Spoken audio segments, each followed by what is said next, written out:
Hey guys, what's up and welcome back to a brand new video, and today I'm super excited to bring you my newest LEGO Star Wars custom MOC build, and this is Moff Gideon's light cruiser from Season 2 of The Mandalorian. Now, before we get started, just want to let you know if you're interested in purchasing instructions to build this yourself, please check the first link in the description below to my website where I do have instructions for sale. And also, I did actually collab with One Star Customs, and actually he is releasing this as an actual set. So if you're interested in actually purchasing it as a full set with all the parts included, check the second link in the description below for that. But anyways, now let's go ahead and jump into it. Now, here we have a look at Moff Gideon's light cruiser. Now, this was originally seen in the Republic variant in the Star Wars The Clone Wars TV show and later in Star Wars Rebels, then most recently in Season 2 of The Mandalorian, which is what this build is based off of. And in terms of the scale of this model, this is considered a playset version, so it isn't really exactly to minifigure scale. However, I would say that this is much closer to kind of the Master Builder series line that LEGO has, with sets like the Tantive 4, where it is kind of a playset model, except it's much more larger and detailed compared kind of to the regular sets that LEGO releases. In terms of the overall size, this is about 65 centimeters or over 2 feet in length, so it's definitely quite a large ship, and again, it's packed with detail. So in this video, we're going to be taking a complete look at this build, including its amazing interior. So without further ado, let's go ahead and get started and jump right in. Alright, so before we get started, I got a couple minifigures for scale. Of course, we got our Beskar Mando here. So it's definitely quite a large ship, as you can see, compared to a minifigure. And then, of course, I got my custom Dark Trooper here, so I thought I'd go ahead and show him to you as well.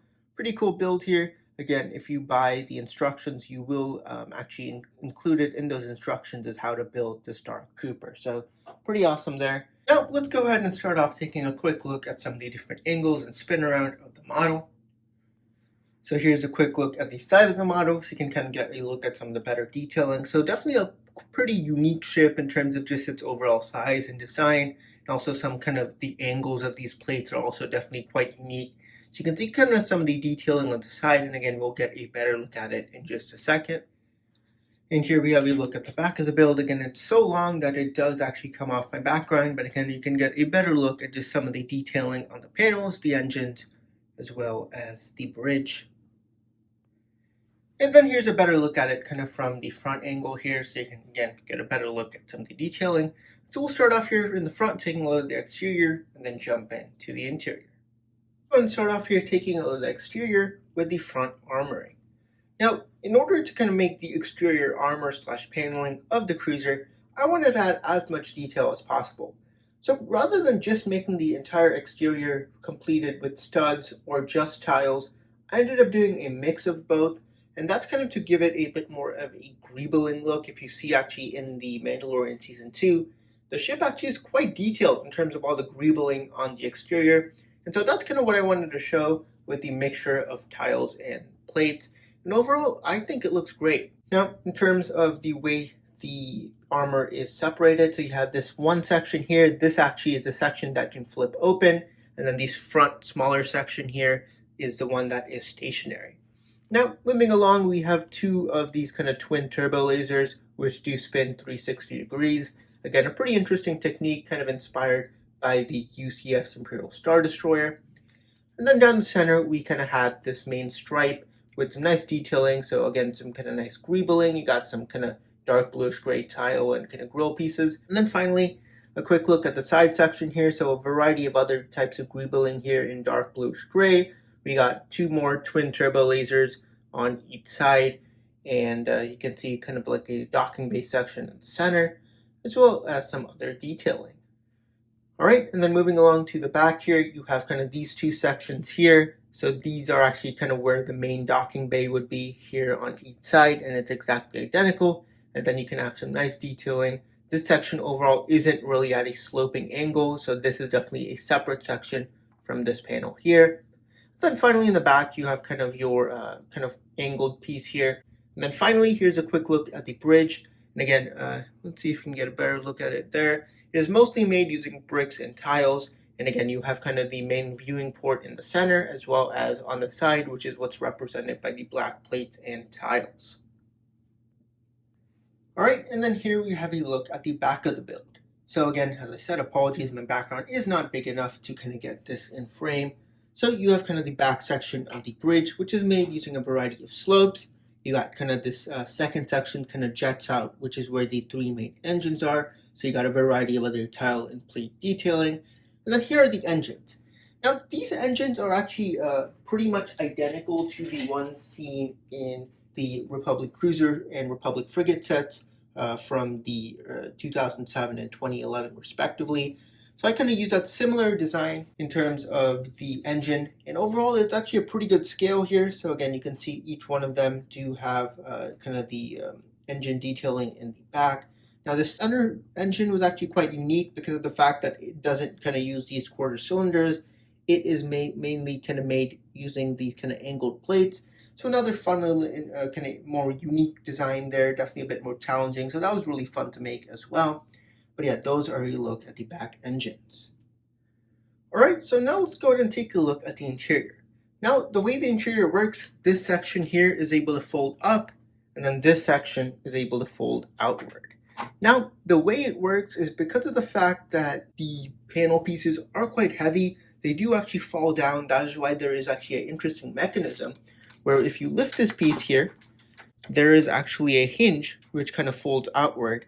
And this is what's used to kind of lock this section in place. So when you lift this section here, you can fold out the hinge, and that kind of locks both of these sections in place, and that allows you to kind of access the interior without having to worry about the panels falling down. So a pretty interesting feature there. But now let's go ahead and jump into the interior. Now these front two sections here are actually both hangar bays. And the reason why I couldn't put kind of minifigure scale interiors is because the minifigures actually could not fit in this section just because of the size of it. And in order to actually make this a minifigure scale interior, I would have to make the ship quite a lot fatter, and that would really take away from the sleekness. That's why the front two sections are both micro scale hangar bays, but overall I think it looks great. Now, here on the interior, this is what's considered the TIE Fighter hangar bay. So this was what you saw in the season finale where the TIE Fighters would come out of the tube. So this is kind of the hangar bay that represents that. So you got three kind of micro scale TIE Fighters. Those are pretty similar to the design seen in the advent calendars. And then you have some nice detailing with some arrows. Now, if you do purchase the instructions, the hangar bays do have these tile built arrows using kind of these 45-degree cut tiles in white and black. So you won't get stickers, but you will actually be getting brick or plate built arrows. And overall, I actually do think that looks much better. Personally, I did not have those pieces in my collection. That is why I've included stickers. So again, it is mainly just black tiling here with 3 sections for a TIE Fighter. And you have a fourth stud here if you want to put a fourth TIE Fighter or any other vehicle. And again, when you purchase the instructions, you will get instructions on how to build 2 TIE Fighters as well as the Imperial shuttle. Alright, and then here we have a look at the second section of the interior. So this is what would be the main bridge of the ship. Now again, I know it is a bit tough to see. I could remove this, but the problem is this whole section would fall down. That's why I'm trying to kind of get the best angle here. So you got kind of the hologram table here. I know it is black in the show, but I did it in the dark bluish gray just so it is actually a bit more visible. So you got the hologram table with a couple of control panel detailing on each side. And then in the back, you got space for a couple of Imperial officers with a couple of control panels. And then in the very corner there, that is where the kind of armory section is. So you actually have a spot there to place a few weapons. So that's a look at the interior. Again, it's definitely a bit more space limited, but overall, I think it looks great for what's included. All right, and here you have the other interior section. So in this one, the front section is again another hangar bay, exactly identical to the previous one. Again, you will get kind of tile-built arrows. I sadly didn't have any more stickers. That is why it looks a bit plain, but when you purchase the instructions or the set, you will actually have brick or tile-built arrows. So it will definitely look a bit more detailed, but this section is where you actually have your Imperial shuttle. So this is actually just another mini build for an Imperial shuttle, and you'll again get that in the instructions as well. And the back section, definitely one of my favorite parts of this build. This is the Dark Trooper room. So it is a bit tough to see, so we'll see if we can get a bit of a better look there. Maybe even increase the brightness here a bit just to get a better look at it. So here we have a look at the Dark Trooper room. So again, you have your Dark Trooper. So you do have two spots for two separate Dark Troopers, and they can actually kind of sit here. They're connected to these pieces. And again, it's a bit tough to see, so you do have some nice detailing with some of the pipes, and you kind of have these slopes that kind of separate the Dark Trooper rooms. And then finally, here you have a control panel, which one of your kind of Imperial officers or stormtroopers can sit at in order to kind of control the Dark Troopers. So there is a look at the interior. Right, and then finally, here's one last look at the kind of back section here. So again, you can get a better look at the detailing of the bridge, as well as kind of how the back engine section was made. So there is a look at my Moff Gideon's Imperial Light Cruiser.